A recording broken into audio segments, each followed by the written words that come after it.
Messenger wants to create a pin. How to ignore this message?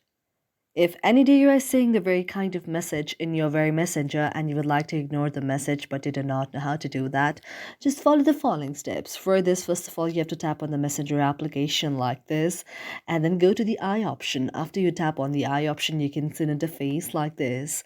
Now you have to go to the option of the notification and clear down the allow the notification and enable it, and also enable allow sound and vibration. Now you have to go back and then go to the option of permissions. Now you have to allow the permission to calendar, camera, contacts, location, microphone, music and audio, nearby devices, notification, phone and photos and videos. Now you can go back and then go to the option of set as default and enable open this important links. And then go back again and then go to the option of storage. And then you have to clear down the cache if there is any cache. Now this way you can close the very Play Store there and you just can restart your phone once again and you can see that your problem is solved. Thank you for watching our video, and if you really like it, do not forget to subscribe our channel.